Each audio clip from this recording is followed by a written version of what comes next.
What's going on, guys? It's been a minute. I just wanted to introduce you to my 99 Outback Sport.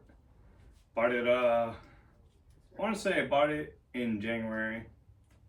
When I got it, the motor and transmission were both garbage. I was able to drive it home 2.5 hours, but the stock 2.2 was leaking from every orifice imaginable. And the transmission was, I guess you'd say it sounded like it was a built transmission, but it in fact was not. Very loud. It was a junkyard transmission too. So that had to go. The rear drums were both shot and both rear wheel bearings were shot.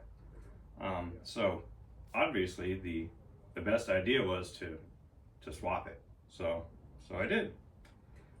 This consists of all of the parts from the orange car. It has a full 04 Forester XT drivetrain, the motor, everything. I ended up doing a couple different bits, which I think are pretty good improvements over how I had it. But yeah, I will give you a quick rundown and show you what I'm working with.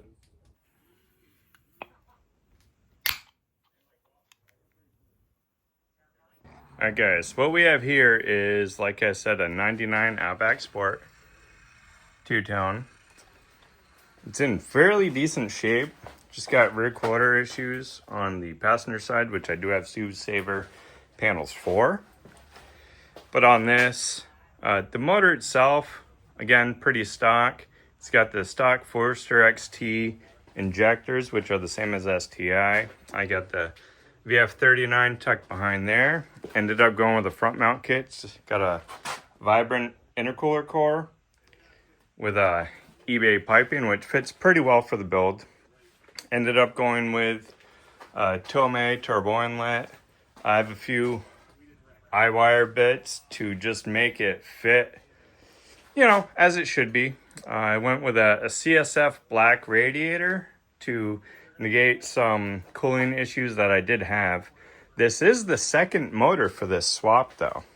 The first motor that was in the orange car had head gasket issues and it was pushing coolant. This motor, which I got from a scrapped Forester XT with, honestly, I have no idea how many miles. This bad boy is holding up pretty well. I've done about 3,000 miles on it. Got the cob intake. I got the GR power steering reservoir mod done to it. A couple other things. I got the Hyperflow blow-off valve mount with a Go Fast Bits blow-off valve.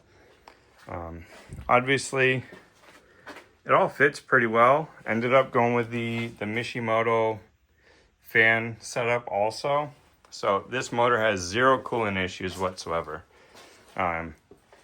Whenever I actually do get tuned for it, should be around 300-ish. Ended up doing all the wiring myself, as you can see. Not the best, but pretty good for what I'm working with. But yeah, let's run in the interior and I'll give you a quick rundown. On this swap, honestly, this is the best one I've done so far. I have it so all the doors work with the power window. The locks don't work. I never ended up wiring that in. But I did end up keeping the factory dash. The only difference is it's the Forester XT gauge cluster, which over the winter I am planning on merging the harness for the factory cluster because I like the look of that. But I really did want to stay with the factory dash. This was in a very good condition, and I didn't want to have all the gaps and stuff like that that the normal GD ones have. So I got the heat working, a couple other things so the HVAC works. It's a full interior. I was able to get like the dome light working and everything like that. But yeah, it's a pretty factory. For the most part, people wouldn't realize that this was a swap car, because for the most part, it's honestly about 85% there. Alright guys, so the question is, Justin, what the fuck are you doing? The real answer is, I don't know. I don't have an answer for that. What I want to do is I want to compete in the Ascutney and Okemo hill climb coming up in September and October. My hill climb friends have been giving me shit for years. I've fallen off. Retribution coming up. I don't know. Car feels pretty good. I do want to run it. I think it'll be competitive for what it is. With it not being caged, obviously don't go full bore. But no, knocking on wood, I think this is reliable enough. I think I can have some fun with it. And pretty much all I need to get it there is tires. And a few other suspension bits. But honestly, as long as it keeps oil in it, doesn't make any weird noises, I should be okay. Beyond that, I got the Forester back on the road. I'm beating on that, so I'm not relying on this. So having two cars, it does make it easier. We'll see where this car class is at. With it being a NA to a motor swap, it does change things. The car's light. It should do pretty well. It should be enough fun. And it'd be good to see my hill climb friends again, because it's been quite a few years. I really have no excuse. I deserve that fun, so I'm going to send it. With that being said, a few other modifications. I'm probably going to start doing an AOS on this, because I've had that for a couple years now. So I might end up putting that on this, because I want to fix a couple of the vacuum lines anyways. Beyond that, it's pretty good to go. It's a fun car. It's light.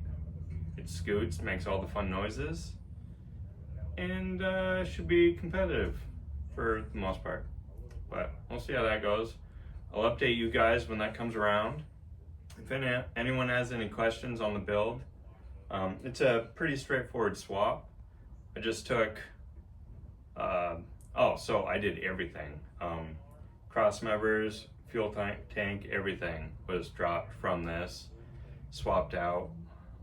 The only thing untouched or put back in, like I said, was pretty much the dash and the headliner.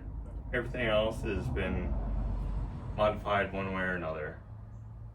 This is how the car should have been from the factory here stateside, but you know how the US is. Always have to fuck you one way or another. Yeah, with that being said, that's it for this video. I'll update you if I have any events coming out, or coming along, I guess. Any commitments made, but yeah, beyond that, any questions, post up, like, comment, subscribe, all that fun shit, and I'll catch you on the next one. Peace.